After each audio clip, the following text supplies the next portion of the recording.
Selamat pagi Bapak Ibu Saudara. Mengucap syukur kita buat hari yang baru yang Tuhan beri. Saatnya kita akan mendengarkan renungan pagi. Kita berdoa. Bapa kami dalam surga, kami bersyukur buat hari yang baru yang Tuhan beri dalam kehidupan kami.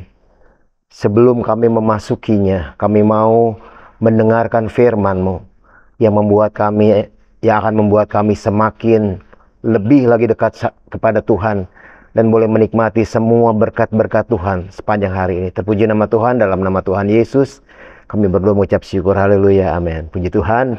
Bapak Ibu Saudara, tema kita pada hari ini adalah meminta dan menerima. Ya, ada beberapa hari ini kita akan bicara tentang meminta dan menerima. Ayat pokoknya saya ambil dari Matius 21 ayat yang ke-22. Demikian bunyinya. Dan apa saja yang kamu minta dalam doa dengan penuh kepercayaan, kamu akan menerimanya. Jadi pembahasannya akan saya bagi 3 ayat ini, saudara. Yang pertama, dan apa saja yang kamu minta. Ya saudara, bagaimana kita meminta. Yang kedua, dalam doa dengan penuh kepercayaan. Ini yang kedua. Dan yang ketiga, kamu akan menerimanya. Bapak Ibu Saudara, kita mulai dari apa saja yang kamu minta. Kita perlu mengerti bahwa Tuhan akan selalu memberi yang terbaik. Waktu kita minta, berdoa, pasti Tuhan akan beri yang terbaik. Tugas kita adalah memahami apa saja yang baik yang harus kita minta. Orang kadang-kadang nggak tahu berdoa apa yang baik atau yang tidak. Nah saudara, tugas kita adalah memahami apa saja yang baik yang harus kita minta. Di antara doa-doa yang paling penting dalam kehidupan kekristenan, saudara, saya ingin katakan seperti ini. Permintaannya adalah ini. Ajarlah aku mengasihimu di atas segalanya.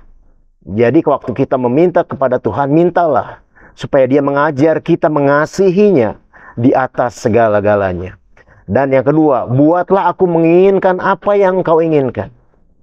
Kita selaras, permintaan kita selaras dengan Tuhan. Buatlah aku menginginkan apa yang Engkau inginkan. Yang kedua, dalam doa yang penuh kepercayaan, dengan doa yang penuh keyakinan, ya, Allah ingin dekat dengan kita. Untuk itu Ia mengirim Yesus anaknya untuk kita. Dia mati, Dia bangkit, naik ke surga, dan kemudian memberikan rohnya. Bapak Ibu Saudara, mengetahui hal tersebut, mengapa kita terkadang masih tidak memiliki keyakinan saat mendekati Dia atau saat berdoa meminta kepadanya. Atau ketika kita sedang berdoa merasa lemah karena khawatir. Saudara, Ibrani 10 ayat 19 sampai 22. Kita akan mempelajari beberapa hal di sana, saudara ya. Kita baca ayatnya dulu. Ayat 19. Jadi saudara-saudara, oleh darah Yesus kita sekarang penuh keberanian untuk masuk ke dalam tempat kudus. Jadi ada jaminan waktu kita punya keberanian waktu kita masuk ke tempat kudus, ya, untuk meminta, saudara. Kemudian yang ayat 20, karena Ia telah membuka jalan yang baru dan yang hidup bagi kita melalui tabir, yaitu dirinya sendiri. Ayat 20, ayat 21.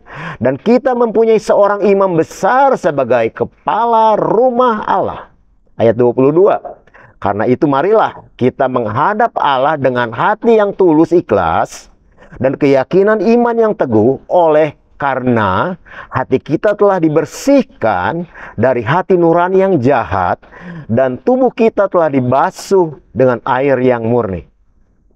Bapak Ibu Saudara, tubuh Kristus sudah menjadi tiket masuk kita ke tempat Maha Kudus, ke tempat di mana Allah Bapa ada. Oleh sebab itu, kita menyembah, memuji dan memberi persembahan kepadanya. Seperti dalam Efesus 3 ayat yang 12. Di dalam Dia kita beroleh keberanian dan jalan masuk kepada Allah dengan penuh kepercayaan oleh iman kita kepadanya. Waktu kita beriman kepada Tuhan, kita diberi keberanian untuk masuk kepada Allah. Ya, Bapak Ibu Saudara, jika Tuhan rela membayar harga yang mahal untuk dekat dengan kita, maka kita tidak perlu khawatir akan doa kita. Karena kita percaya waktu kita berdoa, kita meminta, kita ada dalam jalan yang benar, cara yang benar. Yang kedua, sudah tidak ada lagi pemisah.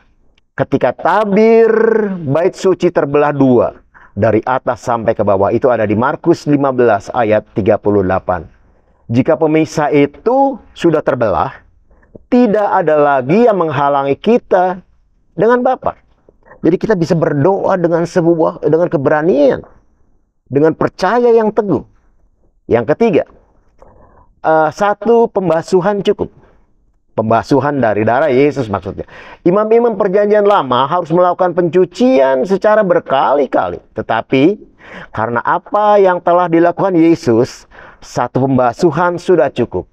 Mungkin beberapa orang Yahudi saat itu masih memiliki gagasan bahwa diperlukan pembersihan berkali-kali agar tetap bersih. Namun, Bapak Ibu Saudara, jika kita telah dibasuh oleh darah Yesus, kita tidak membutuhkan apa-apa lagi. Cukup sekali. Yang ketiga, kamu akan menerima. Ya, Bapak Ibu Saudara, kamu akan menerima. Ketika kita sungguh-sungguh menginginkan Tuhan, ketika kita bersemangat untuk melihat kehendaknya digenapi dalam dunia ini, dan ketika meminta apa yang memuliakan Dia, Dia sangat ingin memberikan apapun yang kita minta. Luar biasa Tuhan kita. Terkadang memuliakan Tuhan sulit untuk kita pahami. Kadang kita mengalami banyak kegagalan. Kelemahan fisik melemahkan kita mendapatkan hal-hal tersebut yang memuliakan Tuhan. Sesungguhnya Bapak Ibu Saudara, hal-hal tersebut membuat kita semakin bergantung kepada Tuhan. Ada kelemahan dan lain sebagainya dalam kehidupan kita. Itu seharusnya membuat kita semakin bergantung kepada Tuhan. Bapak Ibu Saudara, 2 Korintus 12 ayat yang ke-7. Dan supaya aku, ini Rasul Paulus yang bilang, dan supaya aku jangan meninggikan diri karena penyataan-penyataan yang luar biasa itu, maka aku diberi suatu duri di dalam dagingku, yaitu seorang utusan iblis untuk menggocoh aku, supaya aku jangan meninggikan diri. Luar biasa Tuhan.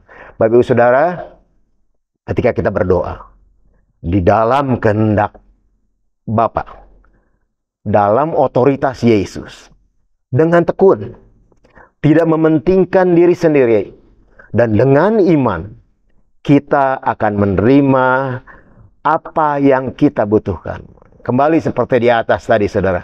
Saya ulangi lagi. Tugas kita adalah memahami apa saja yang baik yang harus kita minta. Ada dua hal tadi, saudara. Ajarlah aku mengasihimu di atas segalanya. Dan kemudian buatlah aku menginginkan apa yang engkau inginkan.